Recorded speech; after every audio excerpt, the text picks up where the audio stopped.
Tracy, when will you be getting home? It's already 6 p.m., you know? I'm sorry. My meeting lasted a little longer than I expected. I'm just about to get on the train home. You've been coming home later and later these days. My boy Bradley sat here waiting with a growling stomach. Do you intend to make my son starve? I am sure that you're more than capable of sneaking out of meetings at work.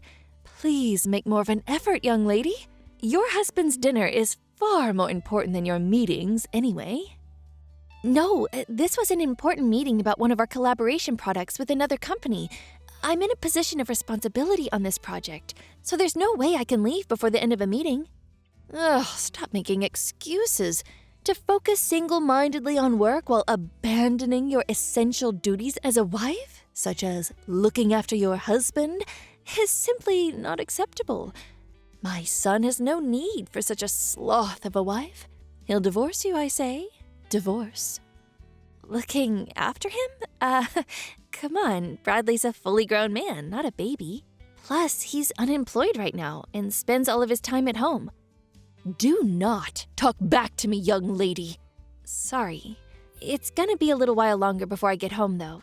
So if he's really desperate for something to eat, you're more than welcome to use whatever's in the fridge to make something to eat between yourselves. What?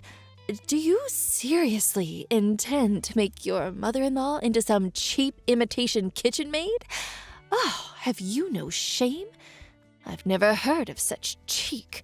I'll have him divorce you if you're not careful. No, I didn't mean that. I'm sorry. Just forget I said anything. We won't be waiting for you any longer. Bradley's so hungry he's going to pass out if he doesn't eat soon. We'll find a sushi restaurant or someplace to eat out tonight, so we won't be needing any supper from the likes of you. Hold on. Where are you going to get the money for that? Oh, good grief. You really are a failure of a wife. Oh, my son picked the short straw with you, didn't he? I'll have him divorce you before long. I mean it.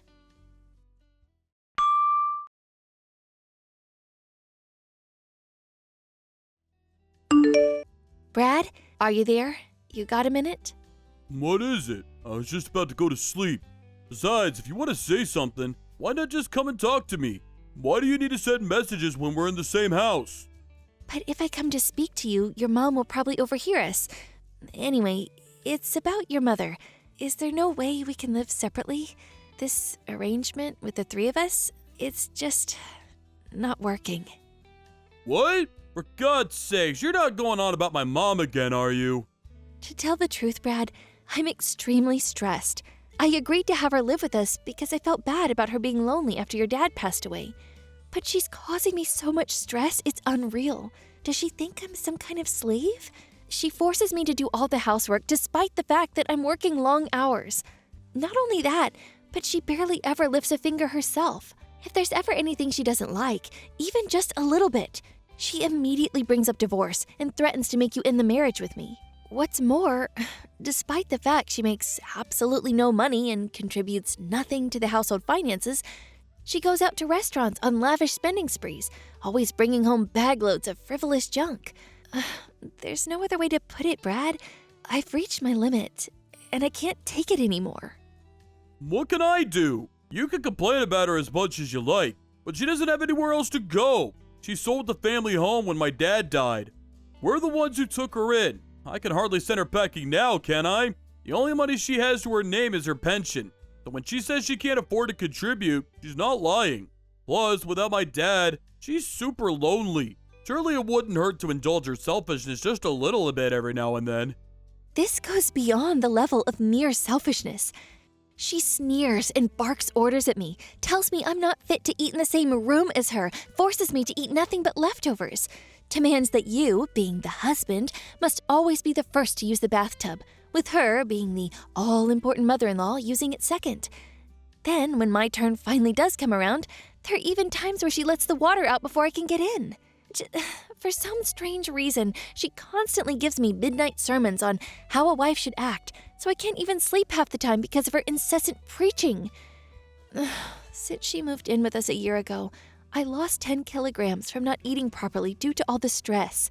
This is malicious bullying, plain and simple. It's a miracle I managed to tolerate her this long, and the only reason I did is because she's your mom. But I'm sick of being treated like I'm not even human. I've reached my limit. Please, Brad, have her move somewhere else. Maybe an apartment or a shared house or something? I don't know. Just anywhere but here. If that's impossible, at the very least, could you please tell her to stop treating me this way? If you don't do something, I'm going to lose it. Fine. Sheesh, woman, I get it. I'll mention it at some point if I remember. Anyway, more importantly, I need $250. What? $250? What are you going to use it for? Travel expenses. I'm looking for work right now, so I need money for bus fares and trains and stuff. What? But I gave you money for travel expenses not that long ago. You get $100 a month for that already. That's pocket change. I already used it all. Get real, woman. $100 just doesn't cover it. Give me $250. Wait, you're not... No way. Are you visiting casinos again? What? Come on, it's not like it's a problem. I don't go very often, and I hardly spend anything when I do. It's a way for me to let off steam after the hours I spend job hunting. You haven't forgotten that you lost your last job because you got caught sneaking out of the office and visiting casinos when you were supposed to be working, have you? You got on your knees and swore you'd never visit a casino again, Brad. You swore. In spite of that, you're at it again. And this time, you're blowing the money that I give you on travel expenses on the slots? If that's where it's going, you'll never get another cent out of me. Oh, give it a rest, woman. You're like a broken record. Nag, nag, nag, nag, nag. It's up to me how I spend my time. Are you saying I'm banned from relaxing to take my mind off the stress of trying to find a job now? Who gave you the authority to do that? The only thing you're good for is bringing in money anyway. If you can't even toss me a few dollars when I'm in a pinch, then what the hell do you bring to the table? What? What does that mean? The only reason I have to work like a dog now is because you got fired for acting like a moron. Job hunting? Give me a break. All you do is laze around on the sofa like a sack of potatoes. Then you have the nerve to spend the money I give you for getting around town on the slots? You have no right to be angry with me. Oh, just button it already. Nag, nag, nag. You think you're so much better than me just because you happen to have a job, don't you? Screw this. I'm going to sleep. Wait, Brad.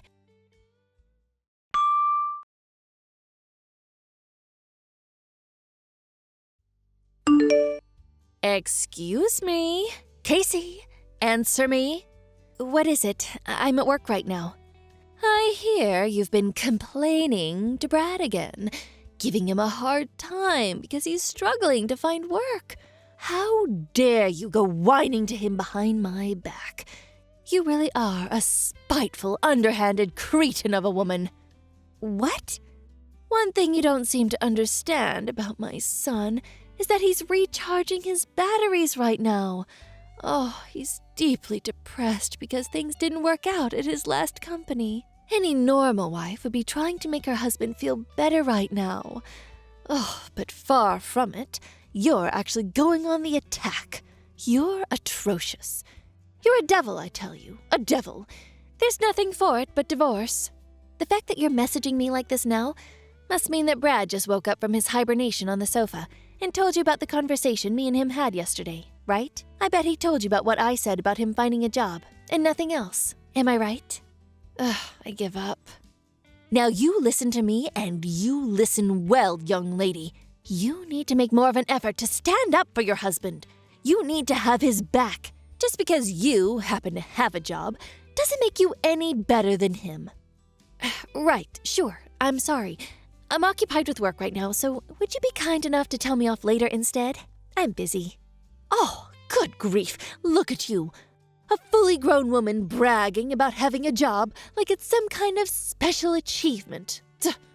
Tell me, Casey, what good is a woman who does nothing but work? Ugh, I'll never get any grandchildren with a daughter-in-law like you. How about you fulfill your feminine duties as a wife for a change? I must be the unluckiest, most mistreated mother-in-law in the whole world. Aren't you at least big enough to admit your wrongdoing and walk away with some dignity? Ugh, get a divorce.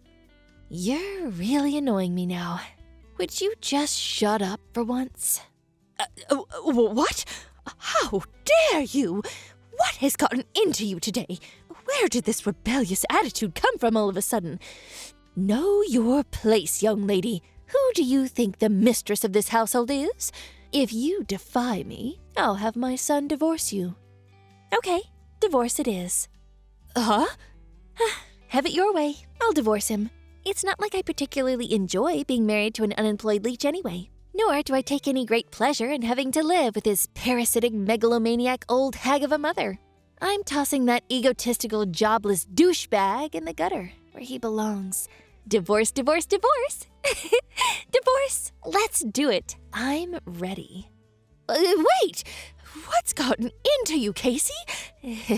Is this some kind of joke? Are you being serious? You'd actually go through with it? You see, the thing is, you should have known that there was a limit to how much of your crap I was willing to tolerate. What? Did you think I was just gonna shut my mouth forever like an obedient little slave while you hurled abuse at me? Are you and Brad actually aware of your current positions? What good is a woman who does nothing but work, you ask? How about putting food on the table for you and your waste of a space man-child of a son? Who did you think it is who's putting a roof over your heads? Who do you think it is who's looking after you and enabling your lazy, deadbeat lifestyles? Go on, think about it. This one's really easy. Well? Oh my God, Casey, what's gotten into you? This isn't like you at all. It's not that something's gotten into me. It's that you think you can manipulate and take advantage of me and my kindness. Ask yourself, do you think I enjoy feeding, clothing, and providing shelter for a malicious, bullying old hag of a mother-in-law? The only reason I reluctantly agreed to you living here in the first place was due to my mercy and kindness, because I felt bad about you living all on your own after your husband died. And this is how you repay me? By walking around like you own the place and treating me like your slave? Then you have the nerve to threaten me with divorce when you don't get your own way? Do you have any awareness of how arrogant and shameless your behavior is? Well, are you going to answer me, you miserable sponging witch? No, but taking care of your mother-in-law is the decent thing to do. What? I'm not sure what common decencies like that apply to sponging vagrants. You are also aware that I'm not your daughter, right? Even still, I wouldn't tolerate this from my own mom. So what do you think gives you the right? If you were actually my mom, I'd be just as eager to get you out of my life. No, wait! Casey, I may not be your mother, but surely this is still no way to talk to your mother-in-law. And what on earth is with all this coarse, vulgar language? You barbarian! It's just as I thought all along. You are simply not suitable to be my son's wife. It's divorce for you! Divorce! Get out! I already told you I'm divorcing him. However, the only ones who need to get out are you two.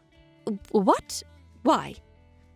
Seems like you might have forgotten this minor detail, but the place you're currently living in rent-free, like the pair of grotesque parasitic termites you are, is the apartment I bought back when I was single. It's my name on the deed, and it's my apartment. What? Really? No way! You actually forgot? I did tell you before. Remember? It was the day you moved in. I gave you a thorough explanation about all the details regarding the living situation. Aren't you a little too young to be going senile? Well, now that you mention it, I think I might remember you telling me something along those lines. But you can hardly expect me to remember every conversation we had last year. The thing is, whether you remember or not makes zero difference to me. Once the divorce is finalized, you and the Sloth King will be packing your things and leaving for good. Because as I told you, You're living in my apartment. You'll no longer be my mother-in-law, and he'll no longer be my husband. And sadly, for you, I'm not the kind of person to let a pair of strangers live like bums in my house. Now, I'll be handing Brad the divorce papers when I get home today. Make sure the two of you get your belongings together, okay? Luckily for you, in my infinite generosity and benevolence, I'm willing to give you until tomorrow evening to get out. Don't think you'll be getting anything to eat, though. Casey, please, just wait. Surely you're not going to divorce him immediately, today. You don't actually plan on kicking your husband and mother-in-law out on the streets, do you? I simply do not agree. The divorce isn't happening. I won't allow it. What the, why have you done a complete 180 all of a sudden? You seemed to be happy enough to walk all over me when you thought you could get away with it. You waved around the notion of a divorce like it was your prized family crest, using it as a pretext to say whatever you wanted, whenever you wanted. Then, the moment you realize things are no longer going in your favor, you're suddenly opposed to it? Don't make me laugh. What? You're the one who started all this in the first place. You wanted a fight, didn't you? All I did was give you what you wanted. You should be grateful. Don't you dare trying to start to worm your way out of it all of a sudden. And I won't allow it? Who do you think you are? Since when were you the queen? Did I miss your coronation? How about you try cultivating some awareness of your own position for once and putting a lid on that monstrous mouth of yours? I'm sorry. I'm really sorry. This is all my fault. It's too late to apologize now. I'm dead set on divorce, and nothing can change my mind. Make sure you're gone by tomorrow night. And let me make one thing abundantly clear. There will be no distribution of assets. Brad, the eternal NEET, has no savings of his own, and we have no shared accounts either. There's no money for him to receive, not a single cent. So don't bother trying to put in any claims. I would feel bad about throwing you out onto the streets without any clothes, so I'll allow you to take the bare minimum of clothing and everyday necessities with you. I take it you have no complaints about that? If I've made myself clear, hurry up and get out of my apartment. And take your good-for-nothing son with you.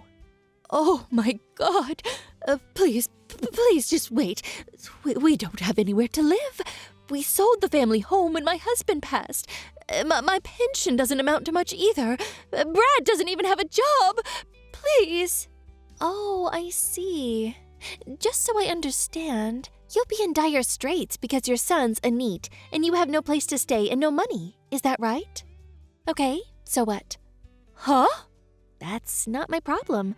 The fact that your son's a NEET, or that you have nowhere to stay, or that you have no money, none of these things are my fault. If you're struggling for money, you could always have Brad earn you both a living on the slots. And why can't you find a job?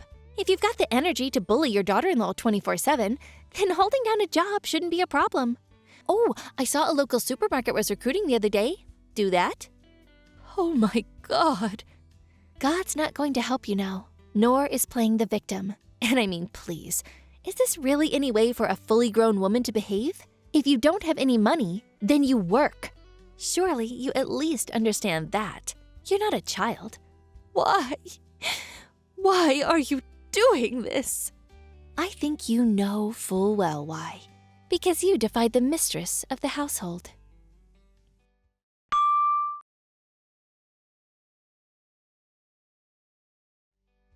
When I got home from work that evening, I was met at the door by Brad and his mother-in-law on their knees.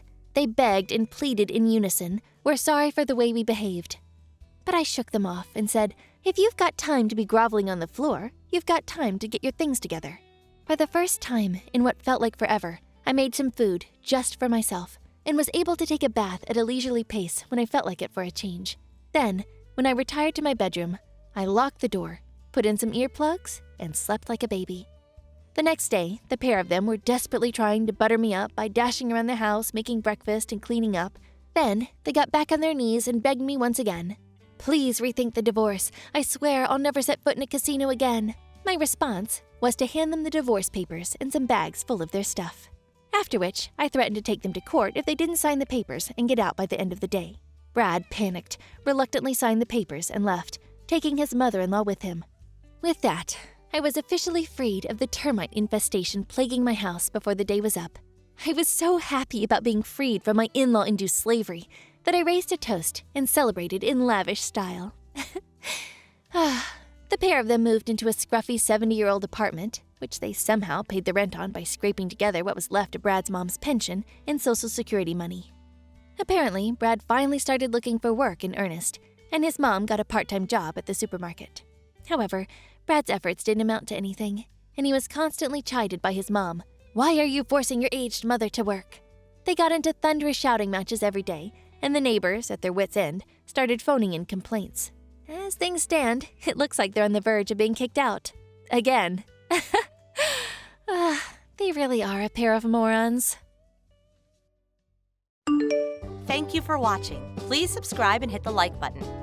See you next time.